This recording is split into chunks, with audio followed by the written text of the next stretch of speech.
السلام علیکم۔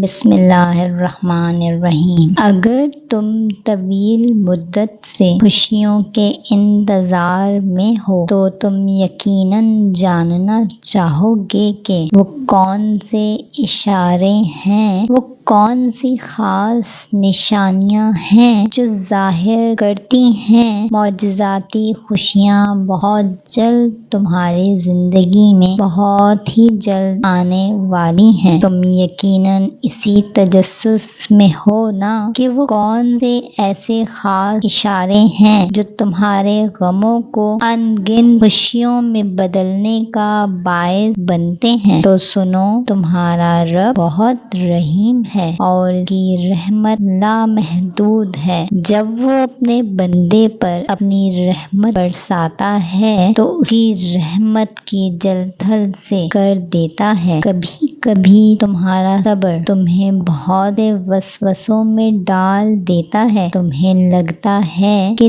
تمہارے ارد گرد بہت سارے لوگوں کو ان کی من چاہی چیزیں مل رہی ہیں، ان کی خوشیاں مل رہی ہیں، ان کو خوشیاں مل رہی ہیں، لیکن ایک تم ہی ہو کہ تماشائی بن کر اپنی بے بسی کا تماشا دیکھ رہے ہو۔ تمہیں لگتا ہے کہ تمہارے نصیب میں کوئی خوشی ہے ہی نہیں۔ تو سنو، یہ تمہاری مختصر سوچ ہی ہو سکتی ہے۔ تمہارے رب کی رحمت کا تو کوئی حساب ہی نہیں۔ اگر تم آزمائشوں کے جہاں میں صبر کا دامن تھامے ہوئے ہو نا تو سنو، یقیناً اللہ کی طرف سے معجزاتی خوشیاں تمہارے انتظار میں ہیں، کیونکہ اللہ تعالیٰ قرآن میں خود اس بات کی وضاحت کرتے ہیں کہ بے شک اللہ تعالیٰ صبر کرنے والوں کے ساتھ ہے۔ اگر تمہیں لگتا ہے نا کہ تمہارا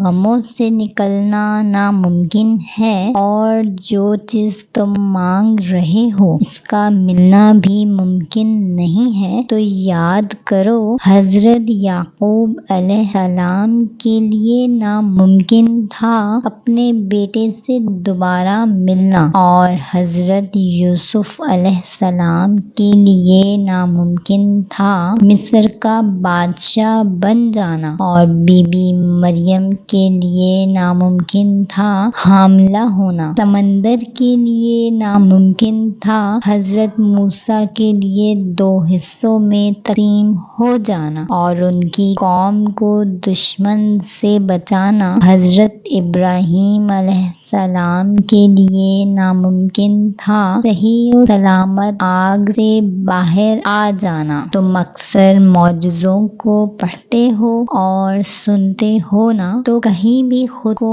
ان سے منسوب نہیں کر پاتے۔ تمہیں لگتا ہے کہ شاید یہ گزرے زمانے کی باتیں ہیں۔ تمہیں لگتا ہے جیسے معجزے تمہارے جیسے عام لوگوں کے لیے نہیں ہیں۔ تم کبھی تجربہ کرو اس خوشی کا جو تمہیں اس وقت میسر ہو جائے جب لگ رہا ہو کہ زندگی بس تباہی کے دہانے پر کھڑی ہے، تو جان جاؤ گے کہ یہ کس قدر معجزاتی بات ہے۔ وہ اللہ ہی ہے جو تمہارے غم زدہ دل کو 2 حصوں میں تقسیم کرتا ہے، جیسے حضرت موسیٰ علیہ السلام کے لیے سمندروں کو 2 حصوں میں تقسیم کیا تھا، پھر وہ داخل کرتا ہے جیسے موسیٰ علیہ السلام کی قوم کو کیا تھا، اور دکھوں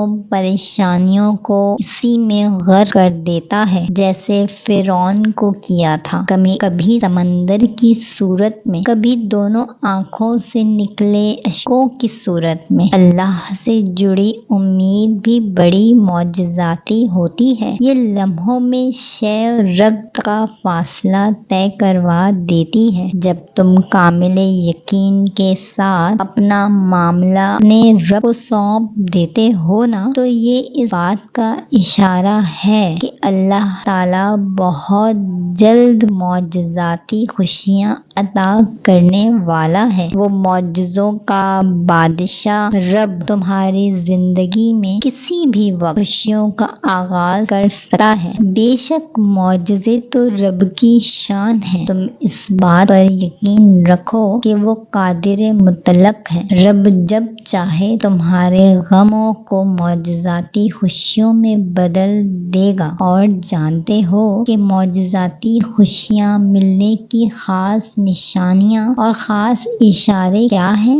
جب تم حقیقت اور خواہش کے درمیان ہونے والے فرق کو سمجھ کر اپنے جذبات کو نامناسب رخ پر موڑنے کے بجائے اس رخ کی جانب موڑ لو تو جہاں تمہارے لیے حقیقی راحتوں کا سامان ہے، تو سنو، وہ منظم کائنات کا مالک رب جب تمہارا وقت بدلنا چاہتا ہے، جب تمہیں معجزاتی خوشیاں عطا کرنا چاہتا ہے، تو تمہیں دنیاوی سہاروں سے بے نیاز کر دیتا ہے۔ وہ تمہیں اپنی طرف پلٹا کر تمہارا وقت پلٹ دیتا ہے، تمہارا نصیب بدل دیتا ہے۔ جب تم اپنے رب پر اتنا بھروسہ کر لیتے ہو نا کہ تم کسی بھی قسم کے نقصان کی پرواہ نہیں کرتے، تو یہ خاص اشارے ہیں، یہ خاص نشانی ہے کہ تمہارا رب تمہیں ہر طرح کے حالات سے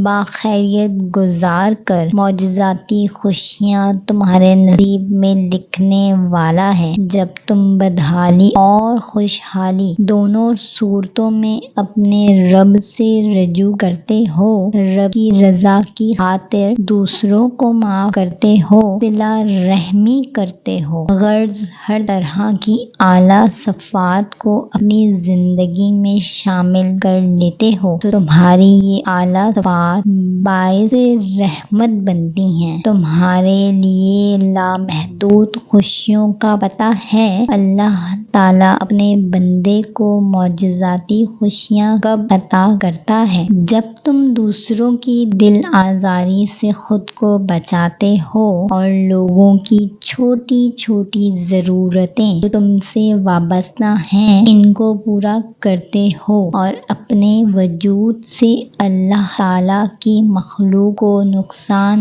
نہیں پہنچاتے، اور ایسے معاملات میں ہمیشہ اپنے رب سے ڈرتے ہو، تو سنو، یہ جان لو کہ معجزاتی خوشیوں کا بڑا اشارہ ہے۔ حضرت محمد صلی اللہ علیہ وآلہ وسلم نے فرمایا، جو مومن کے دل میں خوشی ڈال دیتا ہے، اللہ تعالیٰ نفل پڑھنے سے زیادہ اس کا ثواب دیتا ہے، کیونکہ جب تک تمہارے ہاتھ سے خیر تقسیم ہو رہی ہے تو زوال تم پر آ نہیں سکتا۔ اللہ تعالیٰ قرآن پاک میں خود فرماتے ہیں کہ لوگوں، ہم نے تمہاری طرف ایک ایسی کتاب بھیجی ہے جس میں تمہارا ہی ذکر ہے، کیا تم سمجھتے نہیں ہو؟ اللہ تعالیٰ مومن کو کبھی تنہا نہیں چھوڑتا۔ اللہ تعالیٰ قرآن پاک میں مومن کے بارے میں فرما رہا ہے کہ وہ لغو باتوں سے دور رہنے والے ہیں۔ جب تم لغو باتوں سے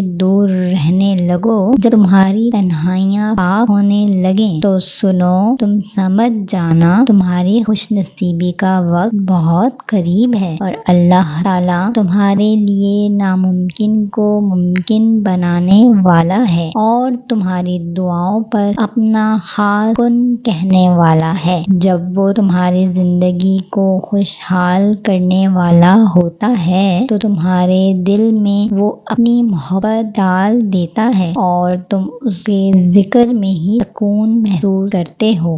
جب تم اللہ کے ذکر میں سکون محسوس کرنے لگو تو سمجھ جانا وہ بہت جلد تمہاری تمام بے-چینیاں، تمام بے قراریاں ختم کرنے والا ہے۔ بس تم اپنا تعلق اپنے رب سے مضبوط بنا لو، کیونکہ وہ اکیلا تمہیں تمہارے غموں سے لڑنے کی طاقت عطا کر سکتا ہے۔ حضرت علی رضی اللہ تعالیٰ عنہ نے فرمایا، صبر سے بند ہو سکتے ہیں ہیں، مگر رب کی رحمت کا راستہ کبھی بند نہیں ہوتا۔ بس تم کبھی مایوس مت ہونا، پاک رب کی وسیع ترین رحمت ہے۔ دعا ہے اللہ پاک سے کہ جو دل ایک مدت سے بھیگی پلکیں لیے خوشیوں کے انتظار میں بیٹھے ہیں نا، یا اللہ ان کو معجزاتی خوشیاں عطا فرما۔